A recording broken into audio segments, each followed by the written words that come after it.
Decidiram que faltava verde dentro de casa. Aproveitaram que era domingo e foram à feira livre, que acontecia alguns quarteirões abaixo da rua deles. Estavam todos juntos. Quem os viu de longe poderia dizer que parecia uma família feliz, digna de um filme de Hollywood. O pai, de mãos dadas com a mãe, era o mais afoito e engraçado. Vestia sua roupa colorida de lazer e um par de mocassins. Havia comentado inúmeras vezes que nunca teve a oportunidade de cuidar de uma planta e estava contente em realizar esse desejo. Os filhos, 3 no total, foram espalhados pela calçada.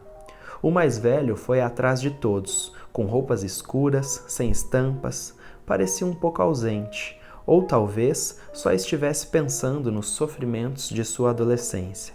Os 2 meninos mais novos tinham pouca diferença de idade entre si. Foram à frente dos demais, vestindo camisas do time de futebol preferido e chutando latas, brincando de serem jogadores. A mãe, de vestido longo e florido e cabelos esvoaçantes, parecia ser a estrela de um comercial de TV. Seria assim se não fosse pelo seu jeito atrapalhado de andar. Usava um salto alto que era completamente inapropriado para o passeio. Ela sabia que seria difícil andar com aquele calçado nas ruas irregulares, mas era seu sapato favorito e gostava de se sentir bonita. Durante o trajeto, segurava com firmeza na mão do marido, buscando alguma estabilidade. Ele lhe lançava um olhar como se dissesse: "Eu avisei." Quando isso acontecia, ela assentia com um sorriso de boca fechada, e a família seguiu nessa dinâmica, em alguns momentos rindo frouxo, em alguns momentos em completo silêncio. Não demoraram a chegar à feira, um amontoado de barracas que vendiam de tudo um pouco. As crianças logo correram para a venda de doces e faziam uma sinfonia de "Mãe, me dá! Pai, eu quero!" Em alguns pedidos foram atendidos, na maioria não. O primogênito, que mais parecia uma mosca morta no meio da bagunça, só observava, sem esboçar reações. O moço tinha feições da mãe e do pai, uma verdadeira mistura, mas não era bonito como eles, era feio, uma expressão enjoada, aquele tipo de pessoa sem um pingo de carisma. Porém, na multidão, ele se destacava. Era muito pálido, de olhos opacos cor de mel, que não expressavam qualquer sentimento. Seus cabelos quase cobriam o seu rosto. Eram fios lisos, finos e extremamente escuros que construíam um contraste com a sua pele e o deixavam ainda mais branco. Lembrava um fantasma, uma aparição, ou ainda aquelas pinturas de fidalgos europeus de alguns séculos passados. A sensação é de que não corria nada em suas veias, mas o suor escorria em abundância pelo seu rosto, assim como dos demais integrantes da família. O sol estava forte naquele dia. Sentiam um calor tão absurdo que já estavam desanimando. Foi quando finalmente encontraram a tenda de plantas. Foram rápidos em se refugiarem debaixo da lona verde que fazia teto para o dia escaldante. O caçula, que era levemente estrábico, foi o mais esperto ao notar que aquela era a única barraca diferente da feira, e bradou sua descoberta em alto e bom som: "É de outra cor." Estava com razão. Todas as demais eram feitas com lonas da cor laranja, o que não tinham a mesma atmosfera daquela floricultura improvisada em que se encontravam. Sim, e esta é muito mais bonita. Do outro lado do balcão, feito de caixotes, se escutou, entre pigarros, uma voz feminina rouca: "Prefiro a cor verde, combina mais com as minhas meninas." Aquela figura estranha permaneceu lá, alisando algumas folhas que estavam a seu alcance, enquanto observava a família que parecia paralisada. O lugar era tomado de vegetais. Todos os tons, tipos e formatos eram possíveis de serem reconhecidos apenas ao dar uma breve olhada ao redor. A senhora esquisita comandava tudo aquilo. De pele cinza e cheiro característico que entregavam seu vício em nicotina, vestia uma blusa de lã marrom sem mangas e cheia de bolinhas de tão gasta. Na parte de baixo, uma saia estampada com temas indianos e um par de chinelos tão cansados quanto a sua expressão enrugada. Após as apresentações, começou a oferecer e explicar sobre seus produtos, quebrando o gelo e os fazendo se sentir mais à vontade. O pai, que era o mais interessado, logo quis levar uma planta trepadeira que estava pendurada nos ferros da armação do lugar. Foi contrariado pela mãe, que se encantou por um lindo enorme cacto espinhento que estava entre os demais vasos.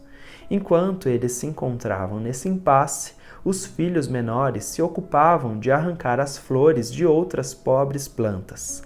Sob o olhar atento da velha, o filho adolescente se aproximou de uma planta roxa, com aspecto de veludo e formato exótico que estava na ponta do balcão. "Essa é especial", disse a mulher. "Especial por quê?" perguntou o menino. "Não precisa de estímulo", lhe respondeu. "Estímulo?", arregalou os olhos de curiosidade. "Sim, basta esquecer da sua existência. Ela viverá." Nessa hora, o pai e a mãe já haviam parado de discutir e prestaram atenção no garoto. Talvez eles não fizessem isso há muito tempo. Prestar atenção no filho mais velho. Se o tivessem feito, pode ser que soubessem que ele havia sofrido alguns tipos de abusos na escola, ou quem sabe, teriam ideia dos absurdos que passou a fazer para outras pessoas após esses acontecimentos. Talvez ele soubesse o porquê da diarista, por exemplo, nunca mais aparecer para trabalhar, ou do completo isolamento do menino, que não tinha amizade nenhuma com seus colegas de classe. Aquele rapaz passou por momentos ruins e ninguém foi capaz de perceber, e isso o mudou para sempre, definindo as suas atitudes. No momento nada disso importava, pois os corações dos pais amoleceram quando viram o filho, que era muito sério, lhe sorrir e com toda a candura de um anjo falar: "Vamos levar essa?" E assim foi escolhida a planta que eles tanto queriam para enfeitar a sala. Não era verde como imaginavam no início da conversa, mas estava fazendo o filho mais velho e mais distante, mais feliz. A velha orientou bem. Não dê muita atenção à planta, não converse, não coloque no sol, não regue e, sobretudo, não a alimente. Todos riram, menos a idosa. Aquelas instruções soaram tão absurdas que ninguém levou a sério. Depois de pagarem, voltaram ao sol incandescente. Nos braços magrelos do filho mais velho foi a folhagem, apertada contra o seu peito, e ambos sentiram os batimentos cardíacos um do outro. Ao chegarem, posicionaram o vegetal perto da janela da sala para que pegasse muita luz e se desenvolvesse. A mãe explicou que seria bom regar uma vez por semana. O pai achou pouco, e que umas 2 no mínimo seriam melhor. "Deixem que eu rego", disse o menino mais velho. Todos consentiram, e a primeira semana se passou sem surpresas. A coloração roxa se intensificou, as folhas em formato de lanças ficaram mais pontiagudas, e o aspecto aveludado se avolumou, como se criasse uma pequena penugem. Adorando a ideia de ter sucesso ao ser responsável por algo, o filho mais velho passou a aguá-la todos os dias. "Que enorme!" a mãe exclamou quando analisou a planta após uns 10 dias em casa. "Temos que podar isso", disse o pai. A planta já havia dobrado de tamanho. Sua folhagem estava parecendo tentáculos pontiagudos que tocavam o chão e brotos pipocaram por toda a sua extensão. "Não pode", disse o menino. "Ela está se desenvolvendo bem, logo dará flores, não cortem." E mais uma vez os pais cederam ao pedido do filho. Acontece que eles estavam gostando de ver o menino se interessando por algo. Desde que a planta chegou, houve uma mudança significativa no moleque. Ele parecia mais vivo. Seus olhos brilhavam e ele estava mais ativo também. O que eles não perceberam era que, apesar dessas mudanças, ele continuava distante e se tornava cada vez mais estoico com os membros da família. Se dedicava somente à sua planta, passava horas a alisando, lhe borrifava jatos de água, conversando, contando da vida. Tudo parecia mais colorido sob esse espectro. Chegou mais um domingo e a família estava decidida a passear em um parque. Os meninos mais novos vibraram. A mãe se preparou para fazer lanches para um piquenique. O pai estava empolgado, mas o filho mais velho não teve reação. Ele não queria deixar a sua amiga para trás. Na sua ótica, ela já era parte da família e tinha o direito de ir junto. Não precisou pedir muito. O garoto mimado conquistou mais uma vez os seus pais e no carro foram todos. Os meninos, na parte de trás, iam apertados. A planta ocupava muito espaço e o caçula podia jurar sentir aquele cipó púrpura se enrolar no seu pescoço. Bobagem, dizia a mãe ao ouvir a criança reclamar sobre isso. Bastou chegar ao local que o pai tratou logo de organizar a logística. Em cima de um lençol, eles lancharam. E a planta, cada vez mais avantajada, ficou posicionada em uma das extremidades. Parecia um cão de guarda, como se cuidasse da família com seus ramos compridos espalhados pela grama em volta dos integrantes. O dia estava limpo e o parque lotado. Enquanto o pai e a mãe estavam deitados, aproveitando o sol, os jovenzinhos brincavam com as outras crianças e seus cachorros de estimação. O garoto mais velho, isolado como sempre, foi o único que viu quando aquele pequeno poodle branco de pelo incrivelmente fofo se aproximou e rosnou para a planta. O menino sentiu um vazio indescritível naquele momento, uma sensação de estar sendo ameaçado como nunca havia sentido antes, e como se ele e o vegetal fossem um único ser, desejou a morte daquele cãozinho. O cachorro, enraivecido, continuou encarando a folhagem. Entretanto, nenhuma pessoa parecia ligar ou perceber, pois era tanto barulho das brincadeiras das crianças e das conversas dos adultos que ninguém viu a aproximação do animal. Primeiro cheirando a planta, depois mostrando seus pequenos caninos, rosnando com fúria até latir. O filho mais velho sentiu a cólera tomar seu sangue. A raiva que sentia do cão foi aumentando.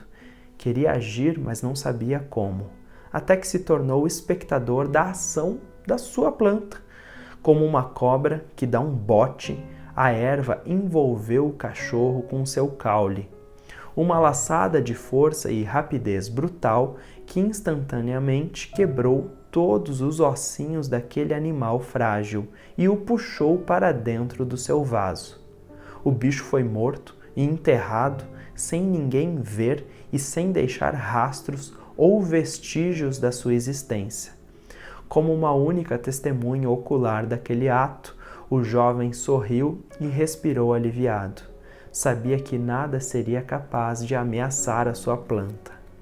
À tardinha, a família arrumou suas coisas para ir embora. Todos juntaram seus pertences enquanto outra família, desesperada, procurava pelo seu cão. Aquilo chamou a atenção da mãe. Ela lembrava de ter visto por perto o tal cãozinho descrito pelos seus donos.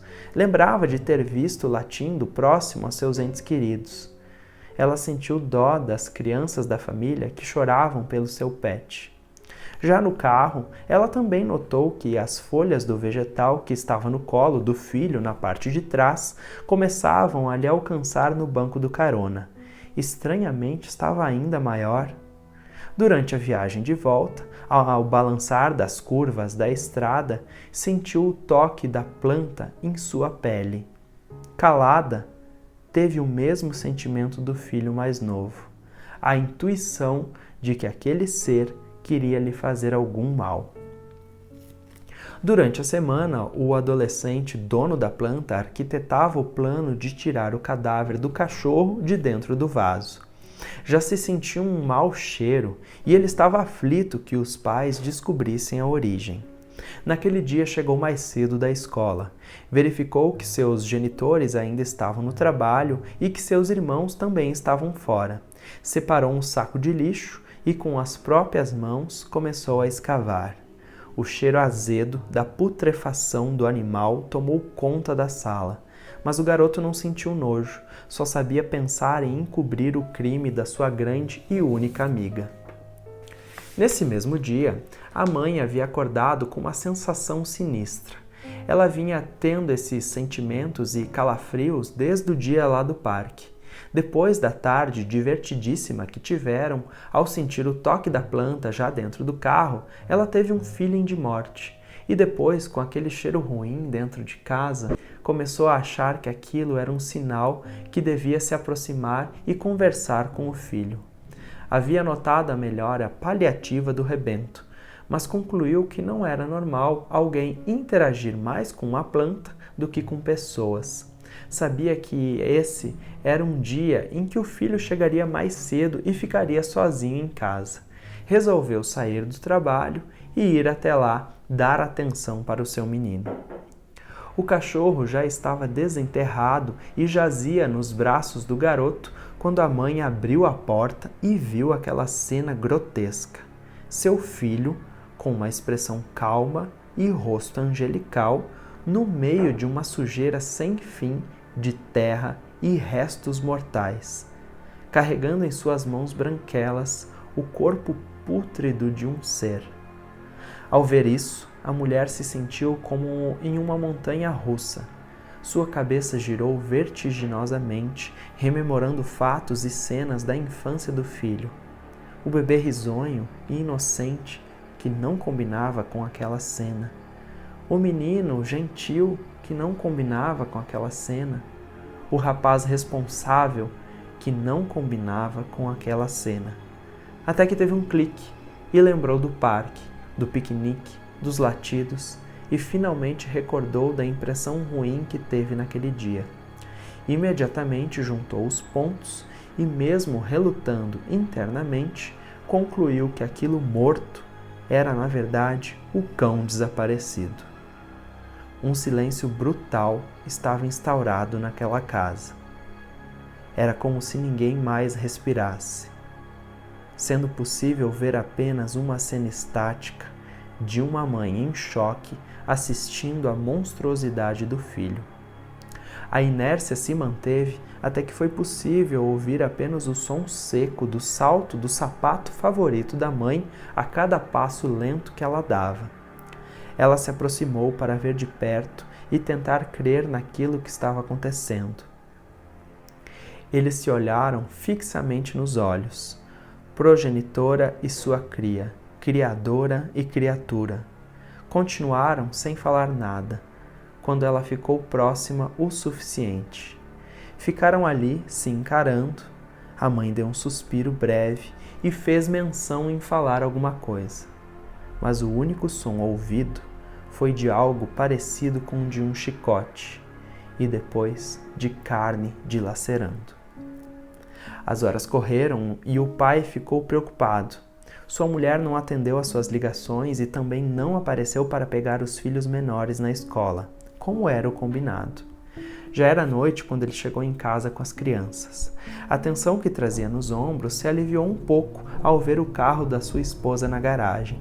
Sentiu uma ponta de tranquilidade que lhe deu o ímpeto de descer do seu próprio carro, deixando os meninos para trás e entrar correndo em casa. Gritou por ela, não teve resposta. Ofegante, parou no meio da sala e notou que a casa estava completamente às escuras. Escutou passos no corredor que levava aos quartos. Foi como se uma pessoa que estava caminhando andasse pisando em nuvens. Um ruído que seria inaudível se o pai não estivesse tão atento. Um vulto surgiu na escuridão e, ao se aproximar, revelou sua silhueta. O que se via era uma sombra, de pernas longas e finas, mas com um tronco disforme, cheio de protuberâncias pontiagudas que balançavam com o seu andar. À medida que a coisa se aproximava, o coração do homem se enchia de terror. Aquelas pontas lhe pareciam lanças afiadas se preparando para lhe atacar, ou ainda dentes carnívoros prestes a lhe arrancar um pedaço. Era como se sentisse que aquilo o ameaçava, que queria lhe matar. Trêmulo, ele chamou pela esposa novamente. Silêncio. A sombra nada respondeu, mas ficou estática. Confuso, o pai se direcionou ao interruptor, meio com medo e querendo se afastar, meio já farto daquilo.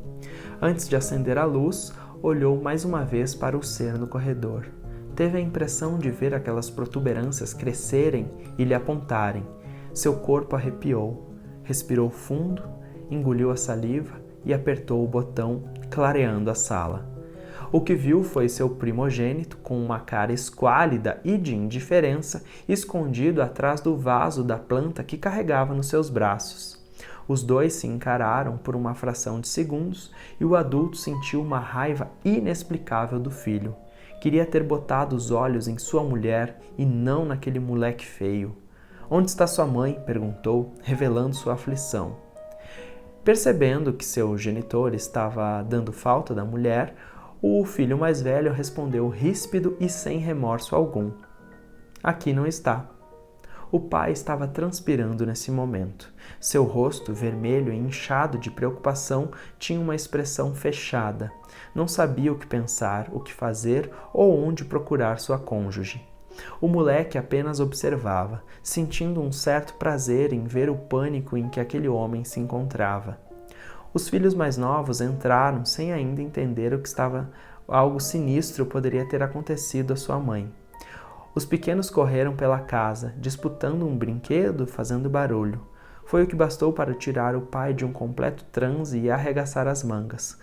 Continuou sabatinando o filho, que, por sua vez, continuou sua insinuação de garoto desligado. "Não vi ninguém entrar aqui, pai", disse ele. "E o carro da sua mãe, o que faz aqui na frente?" "Já estava aí. Desde que cheguei da escola que o carro estava aí, parado." A preocupação com a esposa tomava conta do pai, mas precisava perguntar o que o menino fazia no escuro com aquele vegetal. "E essa planta, o que faz com ela andando por aí?" "Nada. Eu estava no banheiro, tirando o pó de suas folhas", respondeu o rapaz. E o pai nada mais perguntou. Se convenceu que era perda de tempo questionar aquele menino. Passou a tratar com a polícia. Os próximos dias foram muito agoniantes. As crianças perguntavam sobre a mãe para o pai e ele não tinha resposta. Isso o estava deixando maluco. A investigação preguiçosa sobre o paradeiro da sua esposa demorou para começar e quase nada para acabar. Sem respostas, provas ou testemunhas, os policiais levantaram a teoria de que a mulher havia abandonado o marido e os filhos e deram por encerrada a história. Essa suposição machucou tanto o pai que passou a se questionar se aquilo era realmente possível. Ele e a mulher foram tão felizes sempre. Ele nunca havia dado indícios de que algo estava mal. O homem ficou tão perdido nesses pensamentos que não percebeu a dissimulação do filho mais velho. O garoto chorava lágrimas de crocodilo em sua frente. Isso, somado à conclusão dos investigadores, aumentou o sentimento de culpa do progenitor. Ele foi ficando cada vez mais prostrado até não enxergar a mudança de atitude que foi ocorrendo com o adolescente. Em pouco tempo, o rapaz já não interagia com mais ninguém. Deixou de se importar em dissimular. Passou a se sentir completo, esquecendo da família e dando atenção apenas à sua amiga botânica. Com o passar das semanas, os dois meninos mais novos foram os únicos que notaram o aumento violento da planta. Ela já havia tomado conta praticamente da sala inteira. O lugar, que era amplo e com móveis de excelente qualidade, estava repleto de folhas roxas luminosas e caules peludos e cortantes que se enrolavam nos pés da mobília. O pai, depressivo e desesperançoso, não se importava mais e não atendeu aos pedidos dos meninos sobre a poda daquela pequena floresta particular. A verdade é que o único adulto da casa estava vegetando mais que o vegetal. O filho do meio sentia algo muito ruim toda vez que a planta roçava em seu pé ou alguma folha esbarrava em uma parte do seu corpo quando andava pela casa. Tinha o mesmo sentimento sobre o irmão mais velho. Nunca mais o adolescente havia lhe dirigido a palavra, e quando acontecia dos seus olhares se cruzarem, o mais jovenzinho sentia um pavor profundo. E foi assim, em um surto de responsabilidade, que resolveu proteger a si e ao caçula, se trancando no quarto. Com muito cuidado, ele saía somente para buscar alimentos para ambos. Passaram a não ir mais à escola, a não ver mais o pai que sucumbiu à cama e, sobretudo, a temer o irmão mais velho, sua planta. Apesar de tentar, o pai não conseguia levantar. Foram dias e mais dias assim. Não tinha ânimo, sentia muita falta da esposa e não entendia o porquê do abandono. Tudo isso mudou quando o telefone tocou no início daquela tarde. Parecia que o homem havia tomado uma injeção de adrenalina. Seus olhos brilharam, denunciando a esperança que sentiu em seu peito. Tinha certeza de que seria a mãe dos seus filhos do outro lado da linha. Ele a perdoaria de qualquer coisa, só a queria de volta. A força reencontrou seus músculos e ele se ergueu rapidamente.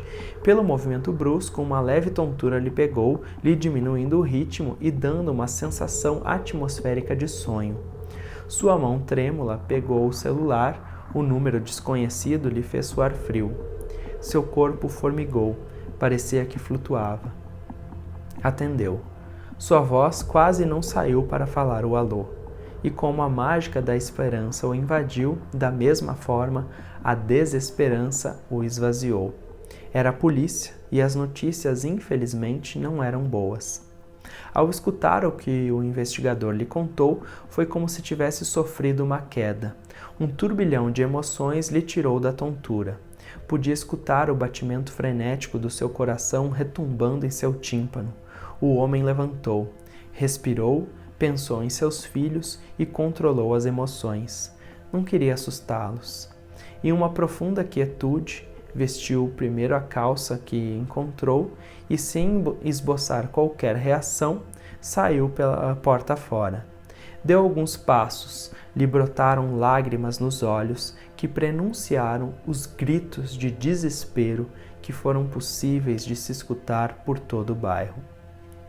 O som da batida da porta e os urros distantes ativaram o pânico nos meninos mais jovens. Eles tiveram certeza de que era o pai que havia saído.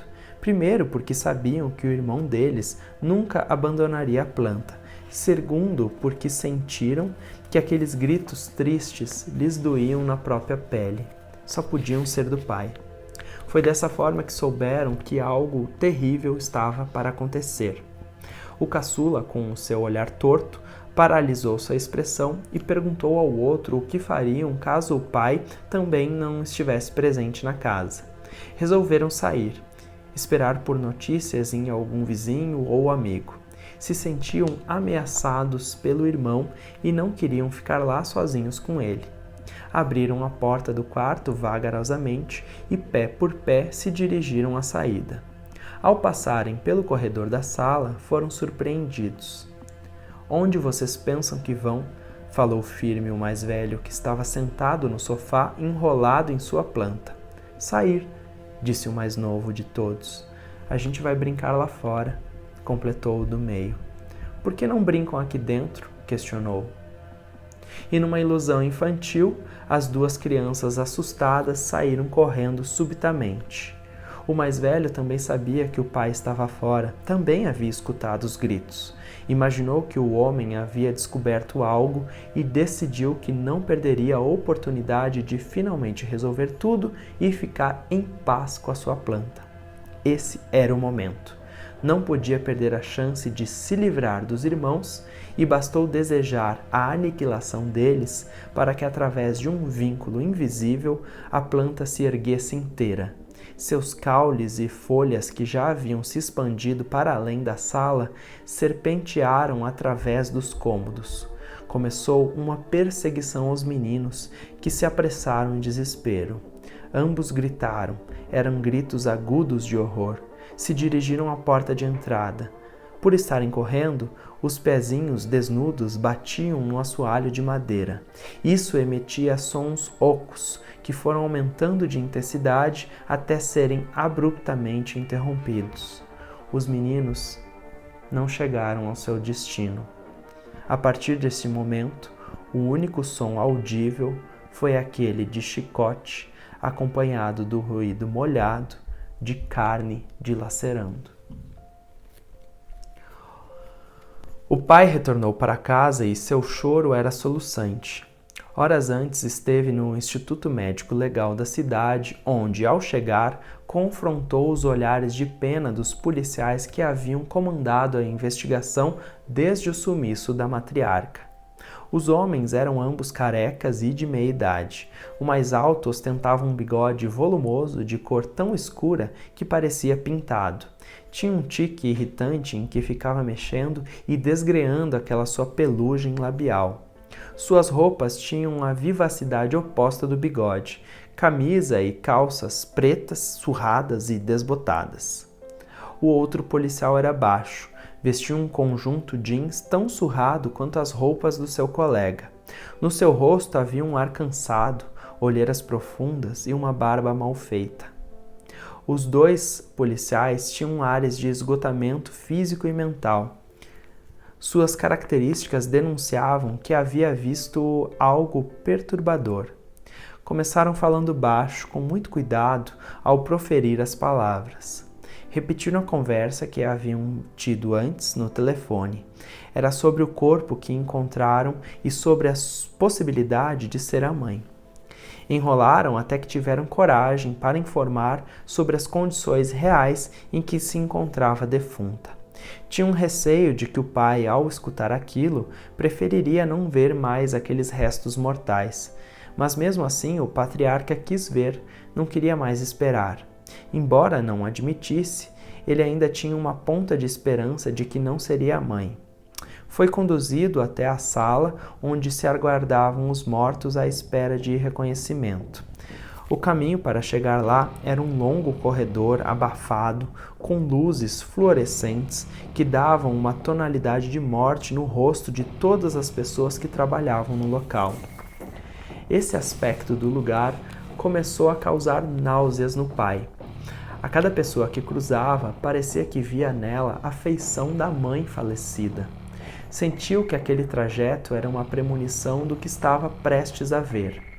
Como se estivesse cruzando uma casa dos horrores, sabendo que o pior estava reservado para o final, entrou na sala do reconhecimento.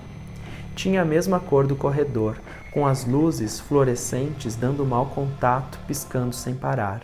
Eram 3 paredes azulejadas brancas e um paredão metálico que, na verdade, era o grande gaveteiro refrigerado que guardava os corpos a serem reconhecidos. Visualizou diversas macas vazias dispostas em fila e imaginou que sua mulher já havia estado em alguma delas. Quis correr, ir embora. Suas pernas perderam as forças e viu seu corpo esmorecer. Estava prestes a tombar. O policial baixinho, que estava mais próximo, lhe segurou pelo braço, lhe amparando. Nesse momento, pôde identificar o reflexo de ambos no paredão de inox à sua frente. Se viu como a tradução da derrota. Teve certeza de que tudo pioraria dali para frente. O segundo policial perguntou se estava tudo bem. O pai disse que sim. O oficial então relembrou sobre o estado de que foi encontrada aquela mulher e perguntou se poderia abrir a gaveta para poder mostrar. O pai respirou profundamente e consentiu com a cabeça. A gaveta foi aberta. E o que foi visto o chocaria para sempre. As partes liquidadas de um corpo humano, sujas, cheias de terra e lama e em um avançado estado de decomposição. Em nada aquilo lembrava aquela mulher amável de que ele recordava. Atônito, o marido encarou aqueles nacos esquartejados e empoeirados como se fossem partes de um quebra-cabeça e mentalmente tentou montar, como se buscando uma lógica para chegar à solução daquele jogo. Fez menção em sorrir, Não conseguia identificar a esposa, não fazia sentido. Achou que tudo foi um grande engano. Estava prestes a dizer aliviado que aquela não era a mãe de seus filhos quando prestou melhor atenção aos detalhes. Não queria, mas começou a reconhecer aqueles retalhos imundos de tecido enrolados nos pedaços humanos. Poderia estar enganado, mas pareciam ser da roupa da sua mulher. Seus olhos pularam de um lado para o outro, procurando mais um indício, quando repousou seus globos oculares naquilo que parecia ser um pedaço de perna. Identificou um sapato de salto alto. Seu coração palpitou. Era o sapato preferido da sua cônjuge, o sapato que ela não tirava dos pés. Era ela. Havia acabado o mistério. O pai sentiu seu corpo trêmulo. Começou a se questionar. Quem havia feito isso à sua amada? Quem iria destruir uma família? Por quê? Com a voz embargada, confirmou aos investigadores que aquilo eram os restos da sua mulher. Quis saber onde foram encontrados e como. E os policiais finalmente contaram que os pedaços esquartejados da mãe foram achados dentro de vasos numa estufa que pertencia a uma senhora que costumava vender plantas em uma feira próxima à casa da vítima. O pai ligou os pontos e desconfiou de que a suspeita de que falaram era a mesma que havia vendido a planta para eles.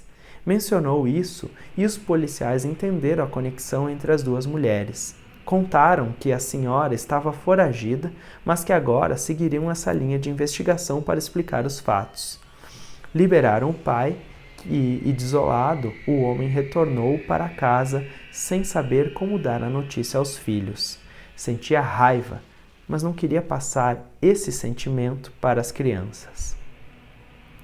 Ao pisar dentro de casa, sentiu algo estranho. Todo o recinto estava novamente no escuro.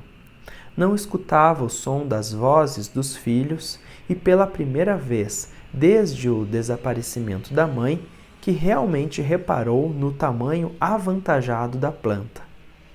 Sua raiva se intensificou. Foi dele a ideia de comprar algo verde para casa. Se não fosse por isso, a sua esposa não teria conhecido a velha e hoje a família estaria em paz. Gritou pelo nome dos meninos. Ninguém respondeu. Andou mais um pouco até que deu de cara com o filho mais velho sentado no sofá. Demorou para reconhecer que aquele era seu filho, pois ele estava com uma expressão estranha, irreconhecível. Será que o menino já sabia da triste novidade? Quis contar sobre a morte da esposa. Passou alguns minutos ali juntando coragem para fazê-lo. Começou a passar os olhos pela planta.